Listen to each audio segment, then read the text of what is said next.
Hello and welcome to another edition of the Plus One interview. And today we have a special guest. We got director, Mr. Jake Fay here, Hooper turned director. Like we like to call it. How you doing, man? Doing good. How are you? You know, I'm hanging in there. I'm hanging there. It's not raining, so I'm good. I'm good, man. You got Yeah. the film out. You got the film out that you worked on last summer. The process is out, man.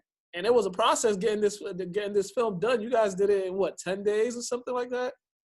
Yeah, we shot 11 days this past October. We shot 85 pages of script in 11 days. So we moved super fast.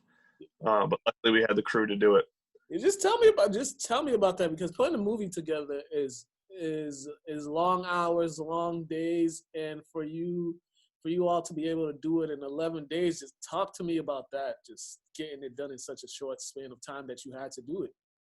Yeah, luckily, I got home in the summertime, and luckily all of our actors were local. All of our actresses were local, so we were able to do a ton of table reads, and that really helped us out as far as once we got on set.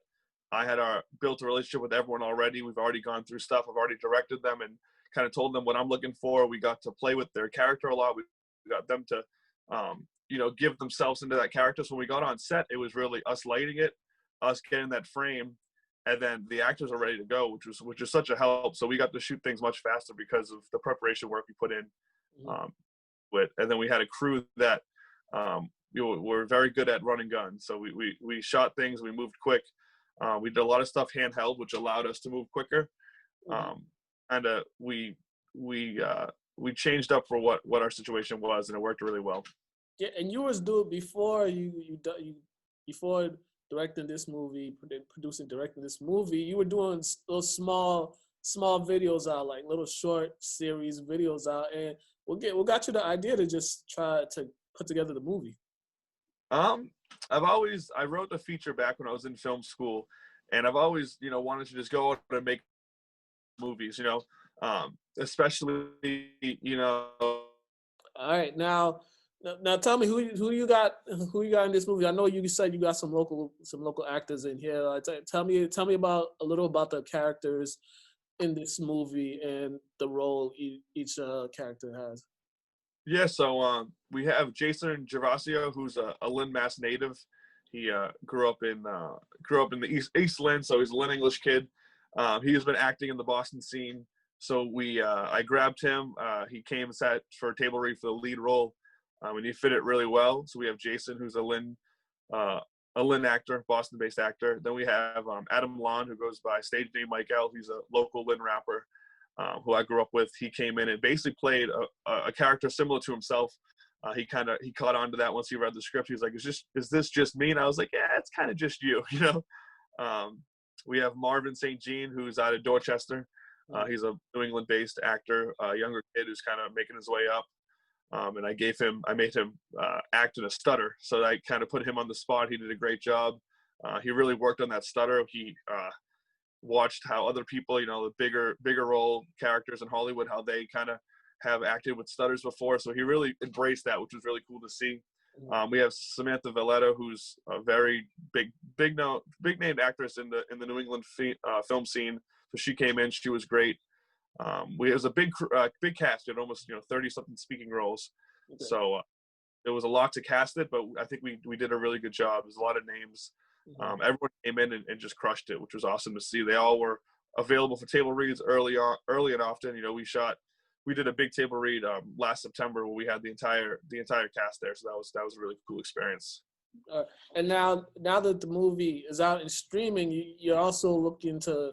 I know you've gotten invited to some film festivals already, or is that correct? Yes. So we got into the Urban Film Festival in Miami, Florida.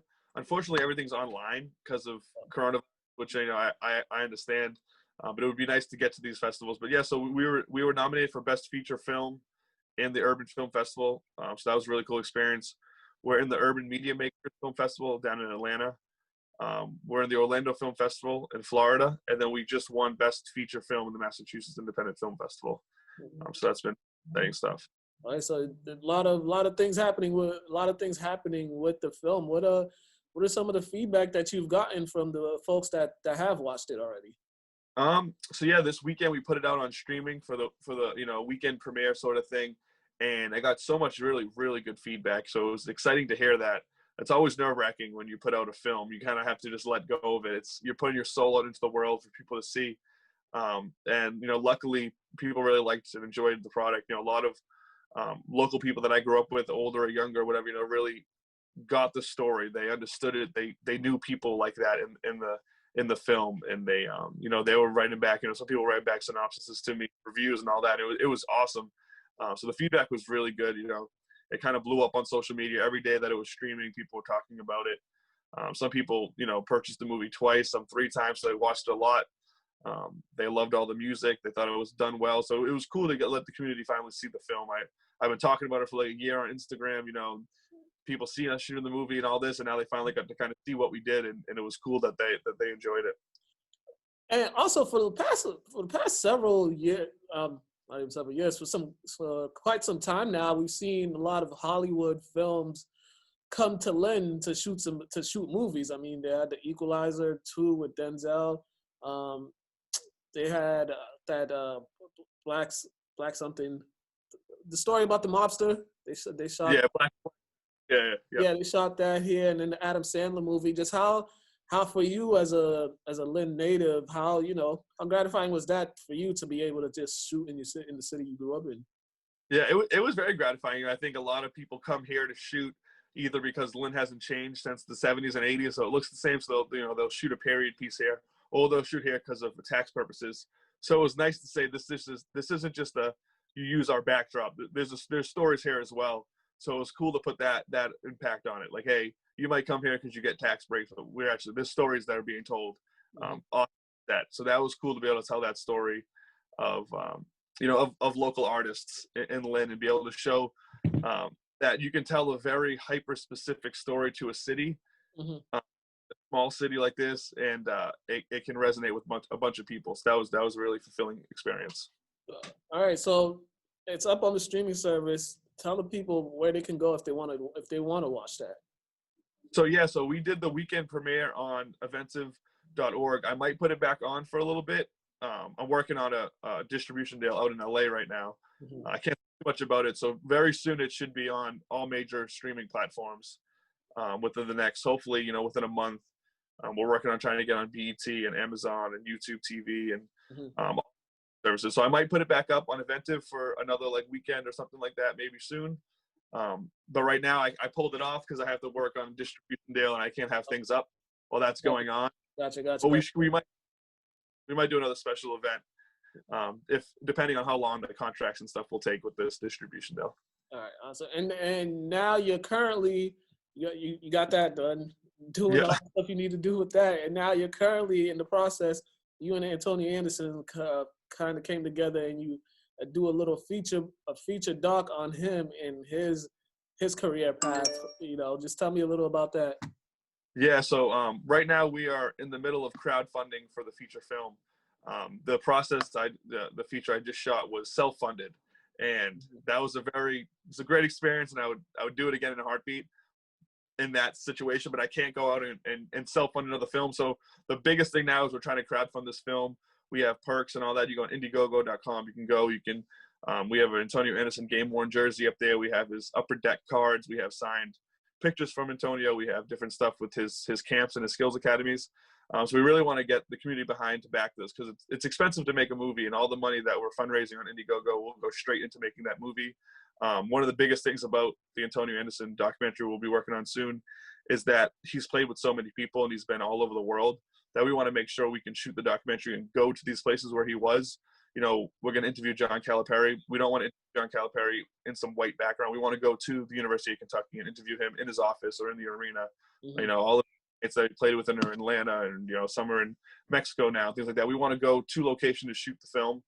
I think that way the interviewer and the interviewee will be more in a relaxed situation, and they can answer better. So that's a big chunk of the money will be going to travel. But yeah, we want to tell Antonio's story. It's an incredible story that will be super, specific to Lynn, and people in Lynn will love it. But it's a story that I think anyone in the world can learn from and enjoy listening to. basketball wise or non-basketball wise. He's been through a lot, and he's a positive impact. He has a positive impact on the community, and it's a really good story. And I want to put it on screen and do it right. All right, definitely. Yeah, and you just talked about the process being self-funded. That's really betting on yourself to do something like that. But that's not something that's unusual, because we've seen a lot of directors in Hollywood. That's when they put out their first project, it's usually self-funded by them. So that's just another step in the right direction, and just for you to be able to do that. Mm-hmm. Yeah, it was a lot of hard work. It was a lot of 70-hour work weeks, doing odd jobs, but it was totally worth it. And those 11 days where I got to do what I want to do, hopefully for the rest of my life, and it was even more inspiration and motivation to keep doing this, because it feels right being on set. It feels right telling stories. I think I'm decently good at it, and I want to keep doing it. Yeah, keep doing your thing. Now, if they want to get in contact with you, if they want to learn more, just let them know where they could go. Plug your social media, email it, website, and all that. Yeah, you can reach out to me on Instagram. That's always a good one. It's just JakeFay_BTeam. You can email me at fayjake7@gmail. And then you go to our Indiegogo page, which you just go to indiegogo.com, type in Antonio Anderson. It'll pop right up. You'll see all the perks we can give you for donating. And, it's spreading like wildfire. We had almost 700 shares on Facebook with the Indiegogo page. And, it's a tough time. We're not trying to, break anyone's bank account, but if you can donate $5 to $20, it's a huge deal. We had 700 people share it on Facebook. If 700 people gave $10, that's $7,000. We might be able to go to make this film. You know what I'm saying? Mm-hmm. It's a lot to make a film. It's a lot of food and equipment and paying people and all that. But it'll work, and it'll be able to tell a really good story. So yeah, definitely Indiegogo.com. Search Antonio Anderson and kind of look at our perks. If you can donate $1, we'll accept that dollar with grace, because we really appreciate people giving their hard-earned money for us to be able to tell a story that hopefully will help them through their day-to-day lives. And the process might be out again this weekend. Not sure. Yes. Just follow us on Instagram and Facebook and all that, and you'll see we'll be putting stuff up here and there. And we never know, we might just drop it again on a weekend, but hopefully it'll be on all streaming platforms within by mid-November, and people will be able to watch it forever and buy Blu-rays and posters and all that. All right, man. Hey, Jake, thank you for taking the time to chat with me, man. Continue the great work, and really appreciate this. Thank you so much. Have a good one.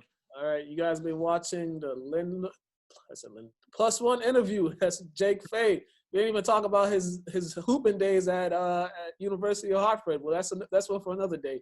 Yeah. All right, have a great day, everybody.